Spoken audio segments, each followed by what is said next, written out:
The sudden reappearance of former President Joseph Kabila in Goma, now under the grip of rebel forces, has stirred deep speculations. Is this a calculated bid to re-enter the political arena, a gamble that could jeopardize peace, or the beginning of a more complex regional agenda? This is The Conversation. I'm Darshan Usman. Let's talk.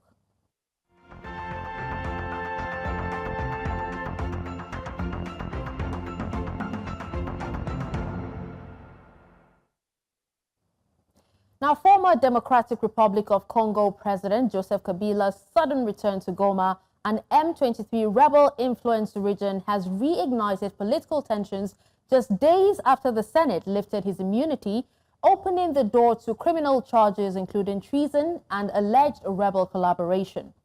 Kabila denied all associations or accusations, accused President Tshisekedi of authoritarianism, and framed his return as a peace initiative. But yet, his arrival in a rebel-held city and the warm reception from some local factions have raised alarms in Kinshasa, where authorities swiftly suspended his political party and labeled him a destabilising force. Now, this clash marks a deeper struggle between two powerful figures, where Kabila, who holds sway still over parts of the eastern population, is trying to reassert influence as President Tshisekedi consolidates power ahead of future elections. Today, I'm joined by three gentlemen to discuss more on this. We have Nixon Katembo, analyst, Great Lakes and East Africa in Johannesburg. We also have Paul Nantulya, a senior researcher with U.S. National Defense University and in Washington, D.C., and also Tim Klustner, policy analyst, Public Policy in Africa Initiative in Seattle, USA. Thank you so much, gentlemen, for joining us at this time. Thanks for having us. Thank you. All right, so let me begin with you, Nixon.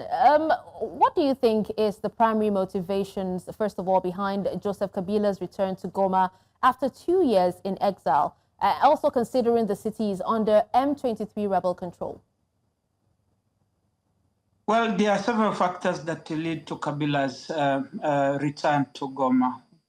One, Kabila is a de facto commander or the leader of the M23 rebellion by the way he is behaving, and not be known to many people. In fact, Kabila was behind the first M23 rebel movement, igniting it to kind of alleviate the pressure of the 2011 elections after allegations of human rights violations and the rigged elections. And this was to cushion him from international pressure. And we've seen he does it in more subtle ways that no one would know that a leader of his magnitude would be involved in such a kind of subversive activities against his own country.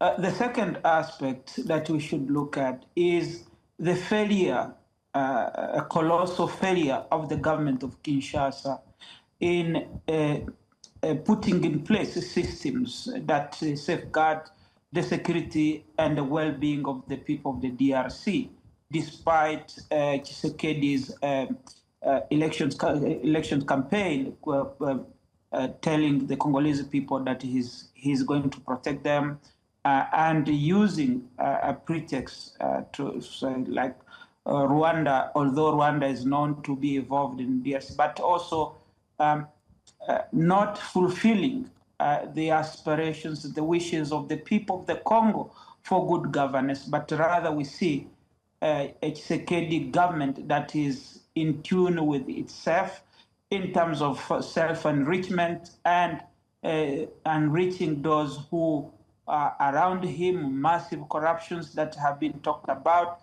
as well as lack of strategic direction in terms of policy implementation that seeks to uplift the well-being of the people, lack of structure in the country, lack of government services to the people.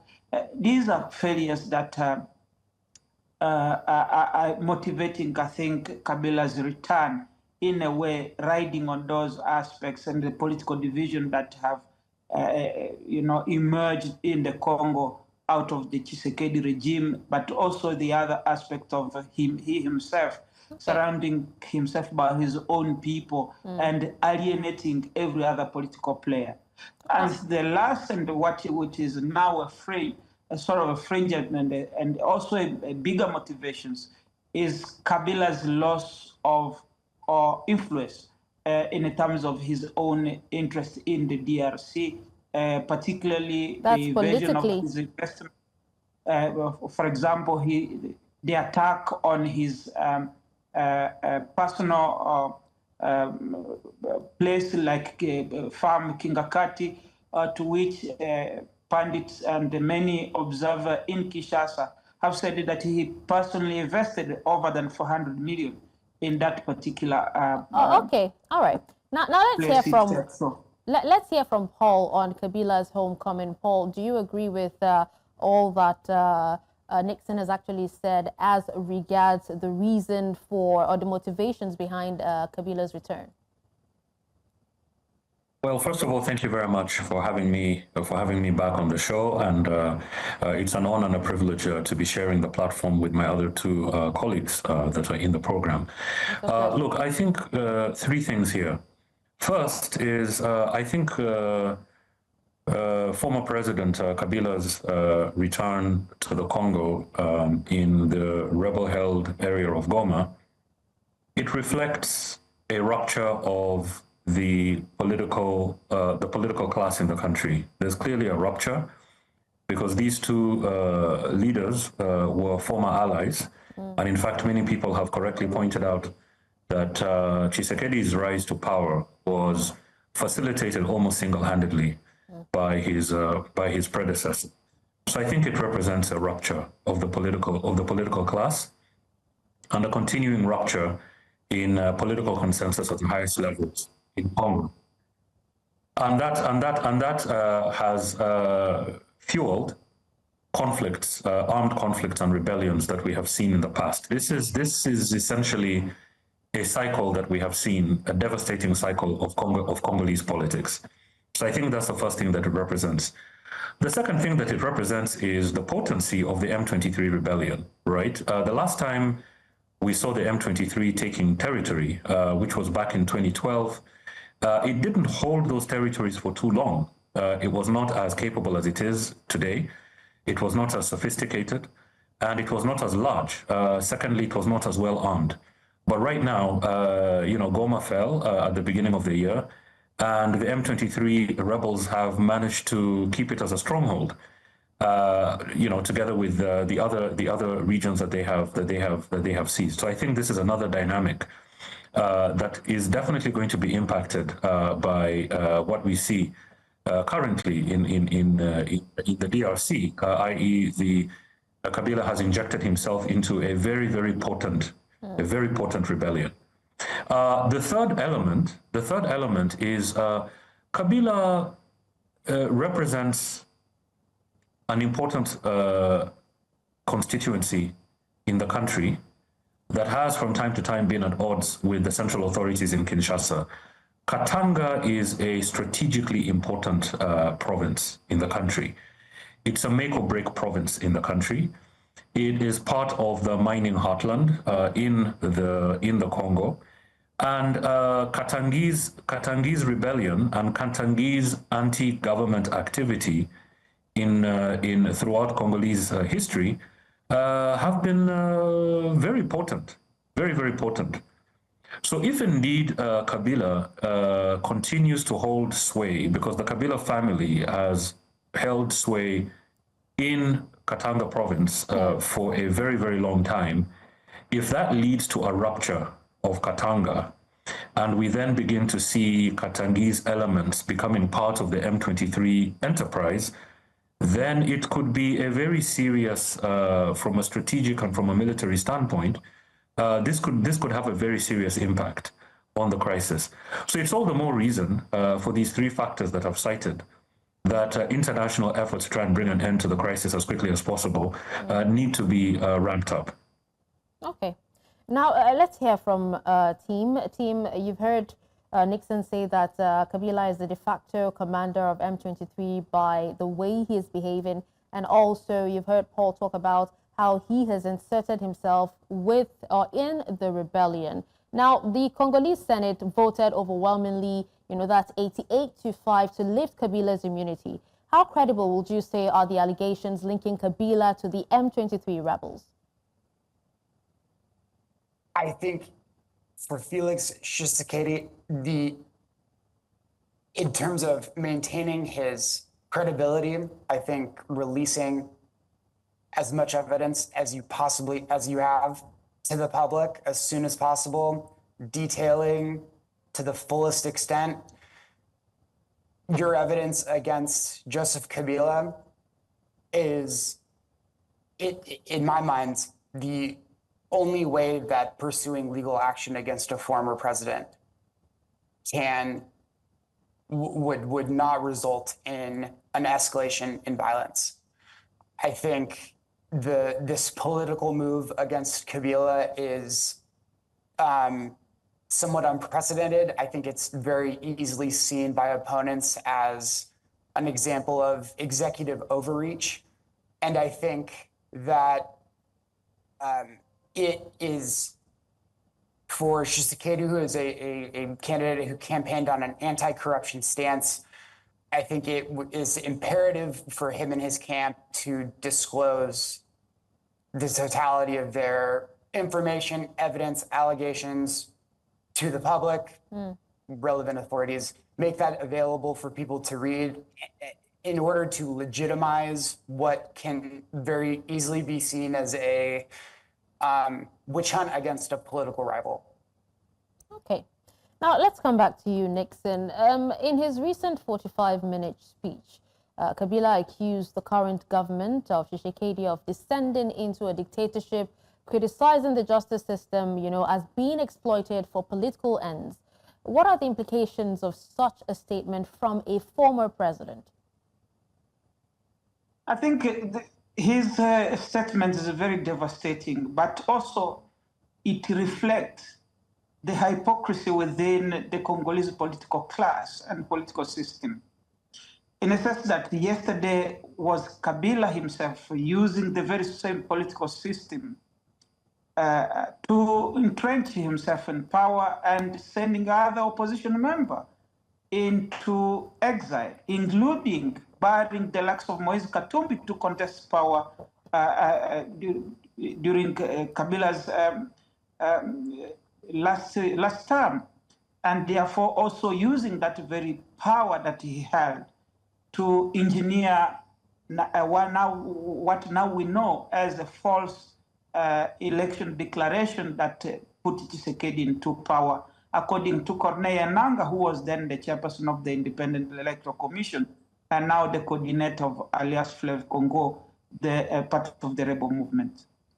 And I'm saying this in a sense that Kabila and Tshisekedi are both at the center of the current political quagmire that Congo finds itself. And both men have to be held accountable for the sufferings of the Congolese people, the lack of governance. And what we see instead is a tussle between two men, both of which trying to control the political narrative as well as the political system within the Congo to their own benefit at the detriment of the population in Congo. And I think it's high time that this hypocrisy within the Congolese political class need to be told for what it is.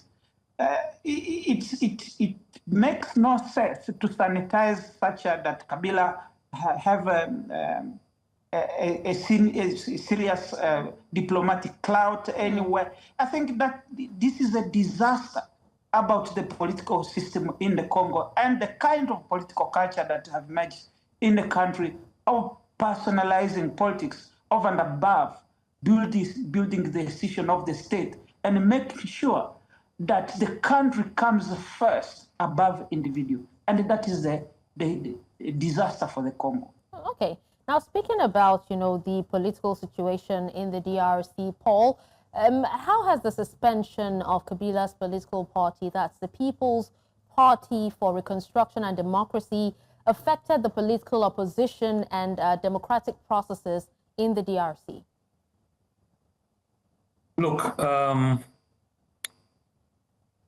the Congolese history, Congo's political history and the cycles of violence in the country tell us that this suspension of Kabila's party and the charges that have been leveled against him is this is a bad idea. It's a bad idea because what it is likely to do is, one, it is likely to galvanize the anti-Tshisekedi forces, both the armed and the non-armed Tshisekedi forces. That will make the situation worse.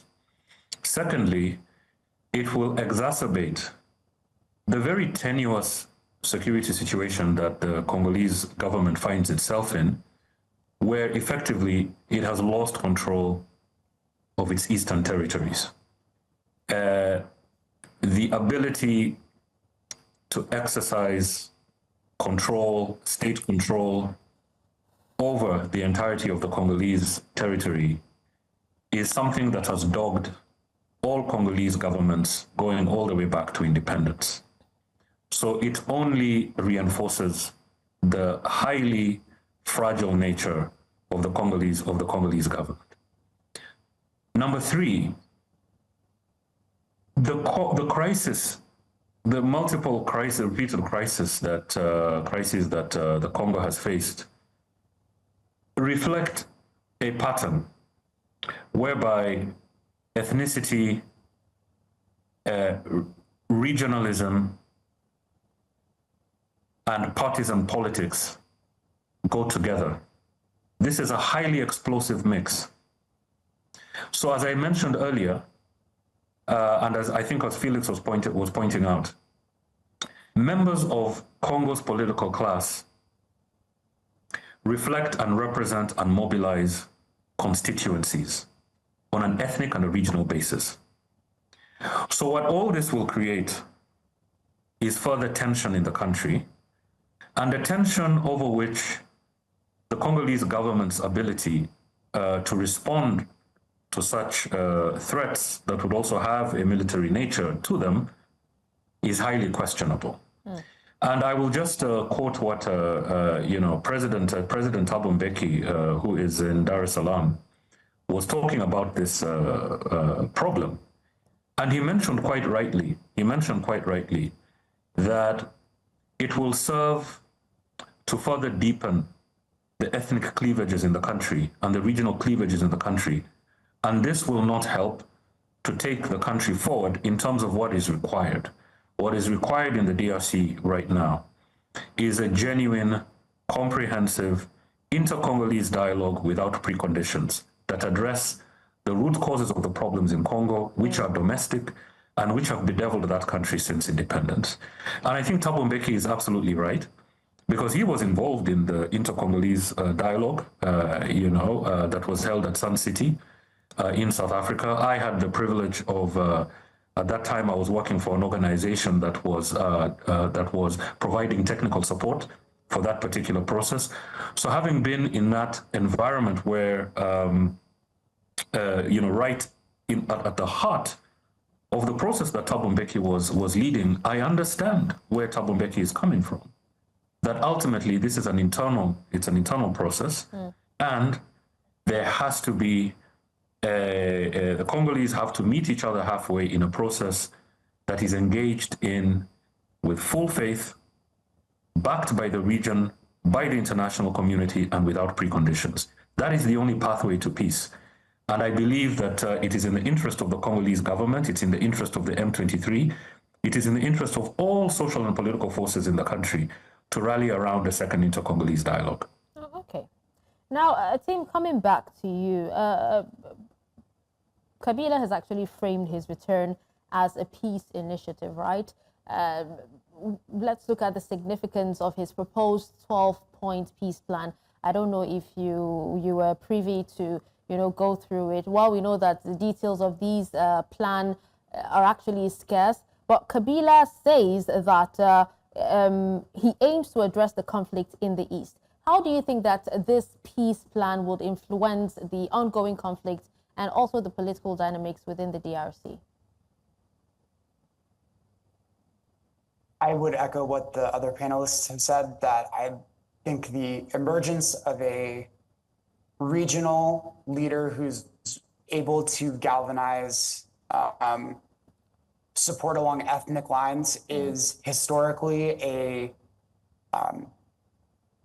bad situation in the Congo.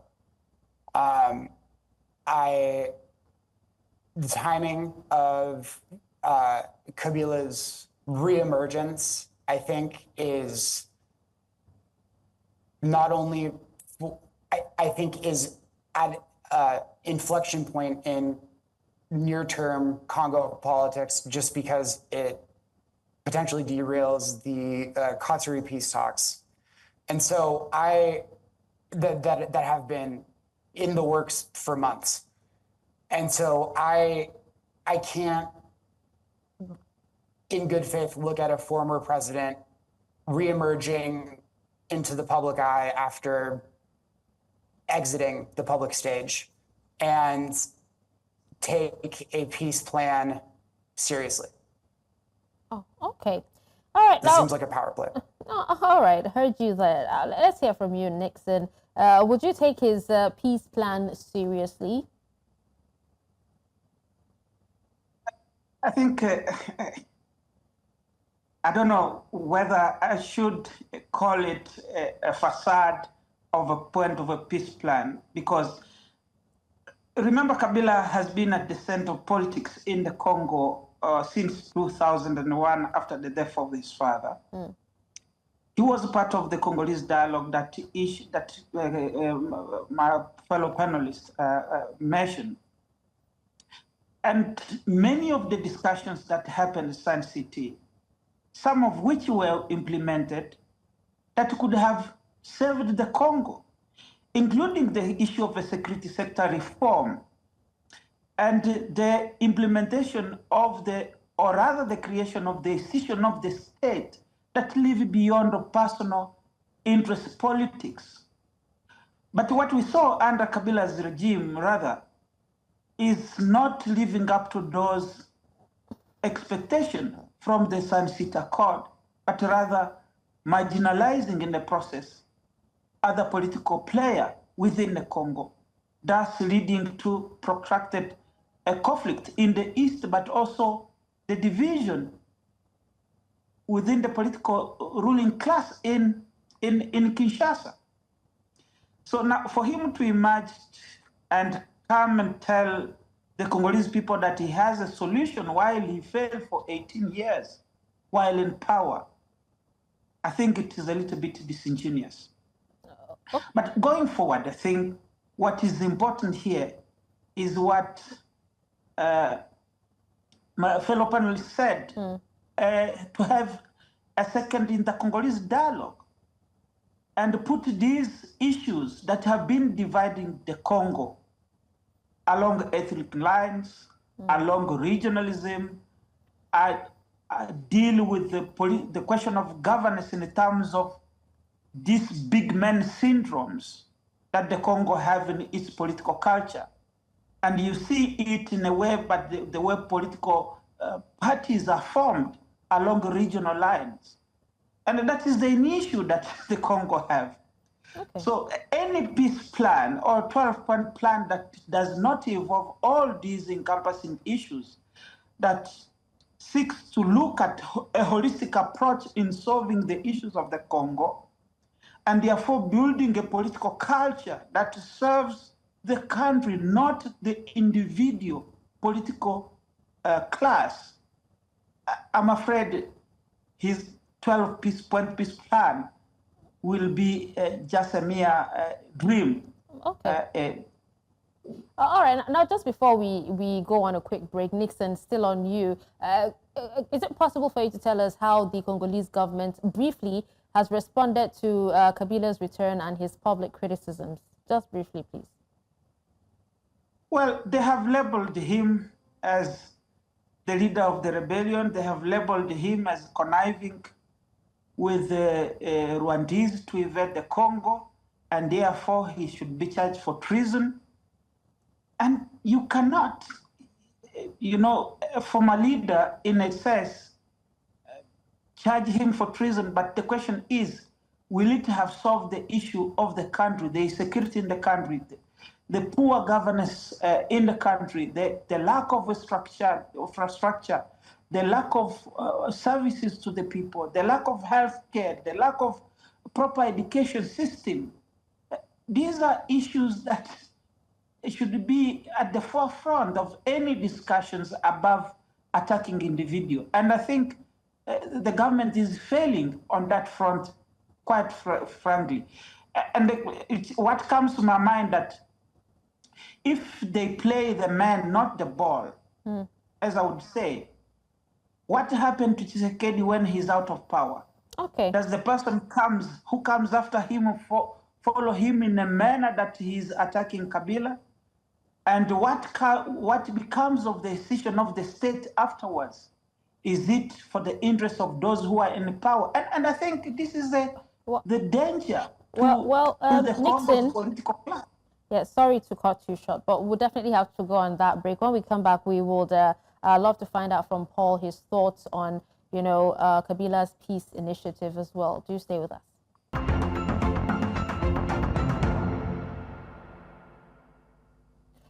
Welcome back, and thank you for staying with us on the conversation. We're still having a discussion on Joseph Kabila's return to the DRC and the charges against him by the government. And we still have Nixon, Paul, and team still with us to speak on this. Thank you for staying with us, gentlemen.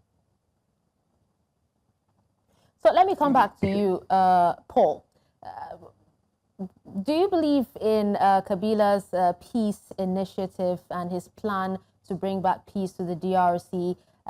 Do you think that his return would impact the current humanitarian situation in Eastern DRC?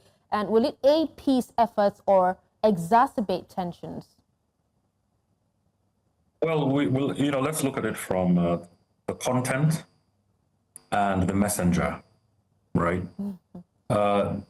The content is absolutely fine. I mean, if you look at that 12-point peace plan, former President Kabila is not saying anything that has not been already said and done, or at least attempted, through various peace initiatives, such as the inter-Congolese dialogue that I mentioned earlier, the Ethiopia process, the processes that we've seen being undertaken by the SADC, the Southern African Development Community, the East African Community, and very importantly, by Congolese actors themselves, the Congolese civil society. One of the things that always amazes me, for decades, is the resilience and the strength and the determination of Congolese civil society, right? They're very creative. They've been able to fill gaps wherever the state is unable to provide services. Those services are being provided by, churches, by local organizations.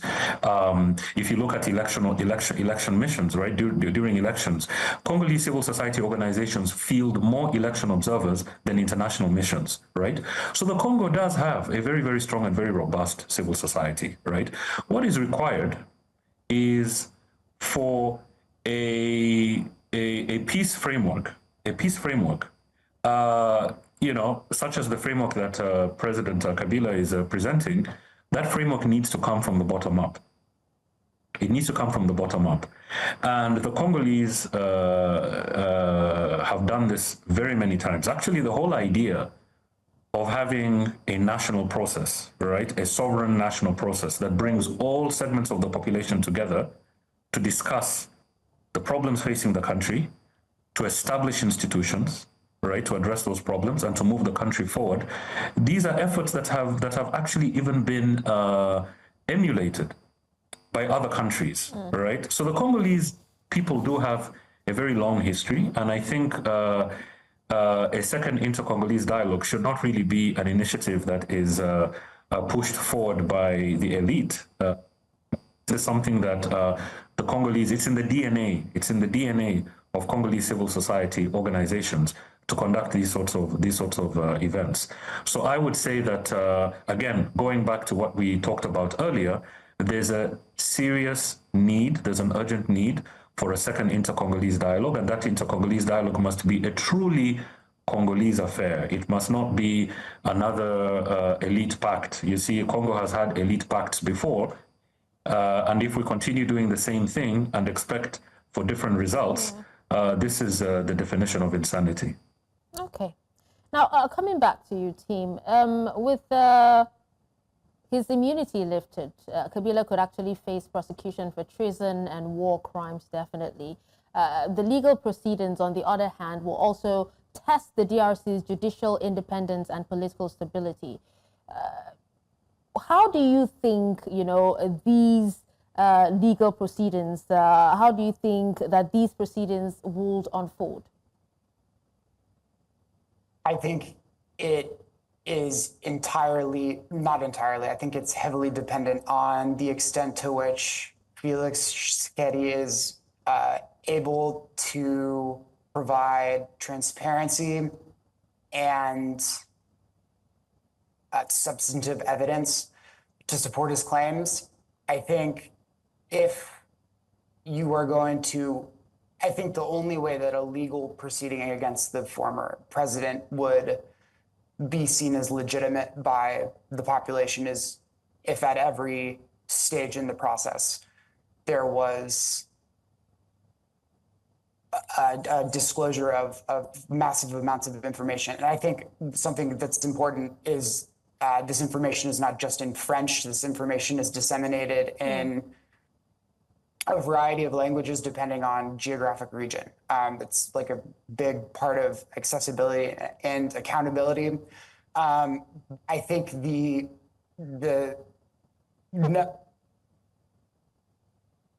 it's very easy for his opponents to frame this in a negative light for the current president, Tshisekedi. And I think treading lightly and hewing close to your anti-corruption ideals, these ideals that you have espoused as a candidate, I think is a path forward to setting a precedent for legitimately prosecuting a former head of state. All right, now let's also hear from Nixon. How do you think, what are your thoughts on how these legal proceedings against Kabila would unfold? I think the legal proceedings against Kabila, in a way, whether they are anchored in law or not, they do not have a place in the current political juncture that the Congo finds itself, in a way that they will exacerbate the situation even further in pursuing Kabila as an individual, rather than tackling the issue that the Congo have in general. And that is around building the state institutions in such a manner that they are truly reflect the reality of the Congo, that they seek to build consensus on building a state capacity, but as well as a developmental path that will bring the Congo out of this current political situation. And I think even in Kinshasa itself, they are well aware that this is just a political gimmicks to make sure that they paint the former president in a way that they want to set a political point. And that's not the point for me. The point for me here is that it goes back to what Paul said and the way we have argued before. Having a truly Congolese roundtable discussions about the political culture that it seeks to build a consensus, or rather a kind of politics that seeks to build the country as a unitary state that seeks to find itself in a family of nations as a respected nations, instead of this argument we find about ourselves discussing between Tshisekedi and Kabila who is the better evil or not.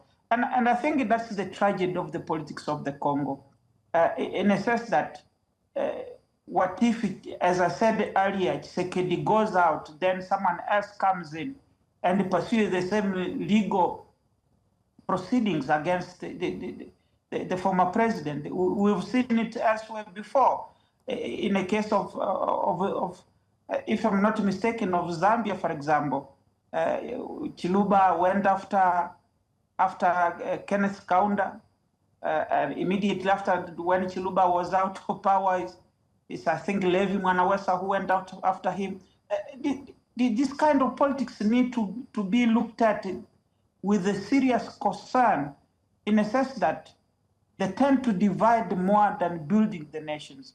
And I think what need to come out of in the Congolese dialogue that need to be prepared is around building the nation and giving them a legal framework and a foundation that not necessarily look at political interests, but also I'm not saying that impunity should fester, because the problem of the Congo also is another issue of impunity, whether someone has committed a crime and they are not held accountable for it. That's not what I'm saying. All I'm saying is that where do we leave the process of state building in pursuing legal cases against former leaders?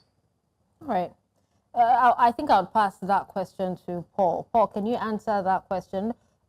He also did say that he feels it is a political gimmick to paint the former president some type of way.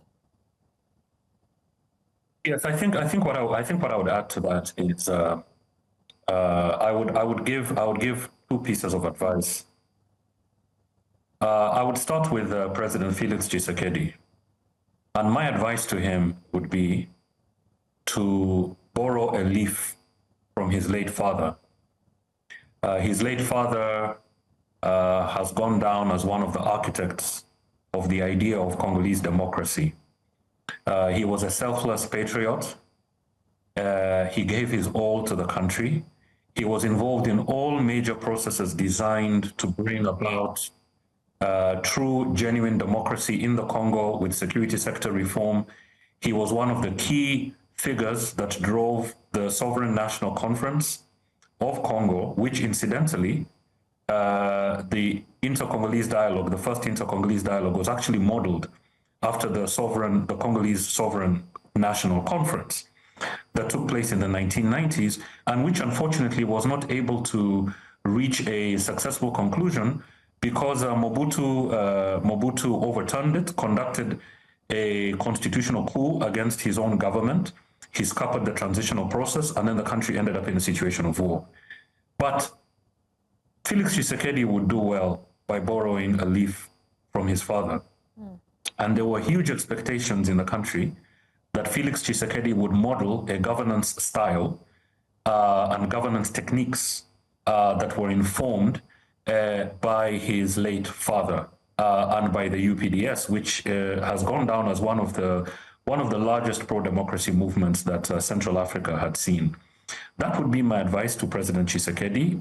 Congolese were very unhappy with efforts that his party and his lieutenants appear to be taking to extend their term in office, right, for an unconstitutional third term in office. Yeah. This is something that will only plunge the country in more chaos, and it is something that his predecessor tried to do as well, right? So that would be my piece of advice to President Felix Tshisekedi. My piece of advice to President Joseph Kabila would be, to have the humility to admit that he was part of the political process and the crises that afflicted the Congo for many years, for decades. He has been in office, he has been steering the ship of state, and his late father before him, right? So he also comes from that political background.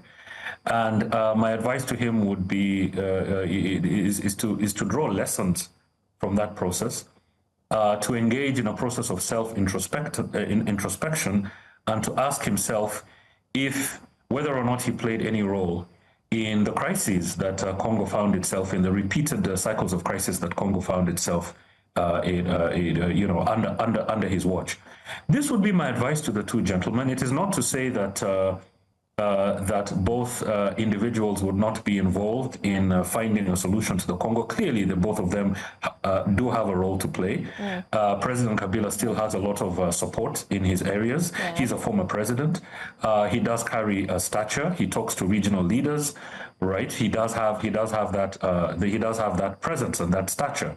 And so this is not to say that both leaders will not be involved in some sort of process. They definitely need to be part of the solution as opposed to being part of the problem. But this needs to be a broad Congolese process that goes beyond just the members of the elite brokering deals here and there.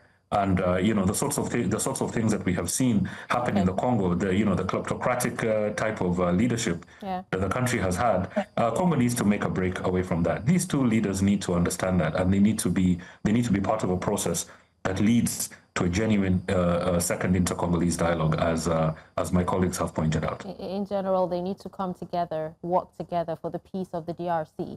All right, now let's come back to you, Team. With the U.S. advocating for a peace agreement that includes mineral deals, do you think that the internal conflicts and Kabila's involvement could complicate these negotiations? I think Kabila's personal connections with sicko mines agreements in the eastern part of the country necessarily pose some problems if the legal proceedings against him would continue.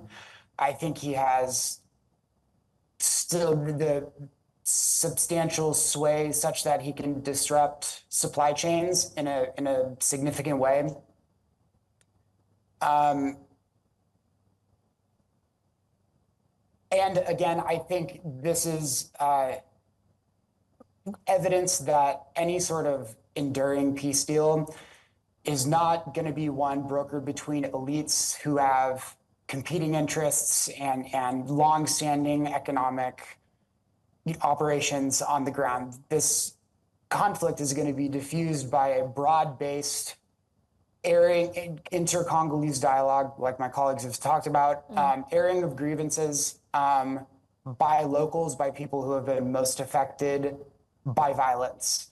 So I think any kind of peace process, I would like to see a centering or a elevating of the Congolese people rather than the perspective perhaps of, or the interests or outcomes of an elite and their patronage networks.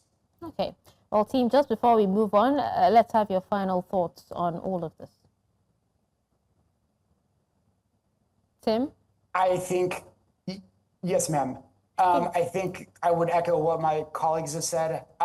Flattening this conflict as a political rivalry between two leaders is reductive. This conflict is multidimensional, it's complex, and it's structural. And I think treating the conflict as such is the only way to make meaningful headway.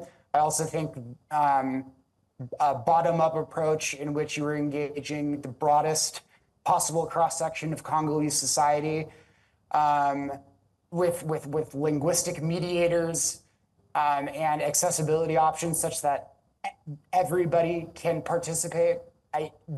This is the way that people get their grievances aired and make sure that these grievances do not fester into the future. Okay. Let's have your final thoughts as well, Nixon, because from everything that has been said, the combination of political rivalry, rebel activity, and humanitarian crises could lead to increased violence and displacement if not managed carefully. So both presidents, former and present, should work together for peace. So let's hear your final thoughts. For me, what is important, I think, and for the Congolese, is to build a political consensus around the issue that affect the country, and make sure that political consensus then lead to the Congolese dialogue that they are going to have in charting the way forward for the country. But that process have to be homegrown by the Congolese themselves, but also with the support of the international community, because Congo is one country with a multidimensional aspect in terms of multinational interests that in the entire conflict value chain, if there is such a kind of word to be used here, because you mentioned earlier the issues of the United States involvement, and we know for the fact that the U.S. has been part of and parcel of the Congolese problem since the 1960s, to the extent of the assassination of Patrice Lumumba and the declassified information now showing the U.S. involvement together with the British and the Belgian. And I think that's where, that is the point of departure. The Congolese refoundation of the state, the foundation of the political culture within the country, a culture of consensus, a culture of nation building, a culture of patriotism re-emerging around the country to the value to which Patrice Lumumba, the first prime minister, aspired for. Even though some who saw him in the context at the time as an extremist and a communist in a sense, but these are core values that need to reimagine the Congo, for the Congo to emerge from the current conflict and make sure that the leadership that emerges from the dialogue, then it will be a leadership brought about by consensus among the Congolese people, and build a nation that at peace with itself and the neighbor and the rest of the international community. All right, now let's quickly hear Paul's final thoughts as well. I'm going to go on record by saying that there's no shortcut to a second inter-Congolese dialogue, a genuine second inter-Congolese dialogue that is inclusive, that is comprehensive, okay, that is backed by Congolese, that is a bottom-up process, and which is engaged with no preconditions. There's no shortcut to this. And I really want to go on record by emphasizing that. The second thing is, I have a lot of faith in the Congolese civic institutions, the civic bodies, the civil society organizations, the ordinary Congolese. I have a lot of faith in them. I have a lot of faith in the idea and the philosophy behind Congolese democracy. It has been articulated in many ways, right? The whole idea of getting different segments of the population around the same table, right, to discuss issues. This is actually a uniquely Congolese attribute. It's in the DNA of the Congolese. So I think that there's sufficient will and there's sufficient experience to support the Congolese people to get around a second inter-Congolese dialogue. There's no shortcut. My final word would be that, when we talk about minerals and mining, mineral wealth, and how the country's mineral wealth is used, I think it would be worth recalling that every government of the Congo dating back to the days of independence, after the assassination of Prime Minister Lumumba, all administrations of the Congo have tried to pursue this idea of trading minerals in exchange for regime strengthening, or in exchange for security in order to address internal issues. But none of those efforts democratized the Congo. None of those efforts made Congo stable. So we've been there before. We've been there before. All right. What will deliver Congo? What will deliver Congo from the quagmire that it is facing right now is a second inter-Congolese dialogue. And I really want to go on the record to emphasize this point. All right. Well, thank you so much, gentlemen, for your time and for speaking to us on this. Nixon Katembo, analyst, Great Lakes and East Africa, Johannesburg. We also had Paul Nantulya, a senior researcher, U.S. National Defense University, and also Tim Klustner, policy analyst, Public Policy in Africa Initiative. We appreciate you for your time, gentlemen. Thank you so much. Thank you. Thank you for having us. It's a pleasure. And that's it on today's episode. Thank you so much for staying tuned. Do not forget to catch up on all missed episodes on our YouTube channel at News Central TV. I'm Darshan Usman. Have a wonderful evening.